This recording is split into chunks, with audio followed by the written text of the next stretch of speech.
Hello students, so ఇది కూడా చాలా ఇంపార్టెంట్ క్వశ్చన్ అండి. కంపల్సరీ 4 మార్క్స్ అడుగుతూ ఉంటాడనమాట. సో ఏమి ఇచ్చాడు, మనకి ఒక ఈక్వేషన్ ఇచ్చాడు. సో అది క్వాడ్రాటిక్ ఈక్వేషన్ అవుతుందా కాదా అన్నది చెక్ చేయాలి. సో ఎలా చెక్ చేయాలి ఏంటన్నది అయితే చూసేద్దాము. సో ఇచ్చిన ఈక్వేషన్ అయితే రాసుకున్నానండి.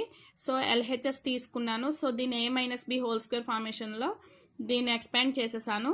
సో ఇప్పుడు మనకి ఈ వాల్యూ వచ్చింది కదా. సో మనకి ఇచ్చిన ఈక్వేషన్ అనేది ఇది కదా. సో ఈ వాల్యూ సబ్స్టిట్యూట్ చేశాను. సో ఫైనల్గా ఎంత వచ్చిందండి, x² - 6x + 8 = 0. సో ఇది ఏ ఫార్మేషన్లో ఉండి ax² + bx + c = 0 ఫార్మేషన్లో ఉంది కాబట్టి ఇది మనకి ఏమవుతుందండి, క్వాడ్రాటిక్ ఈక్వేషన్ అనేది ఫామ్ చేస్తుంది. అలాగే సెకండ్ వన్ కూడా ఉంది కదా. సో అది కూడా చూడండి.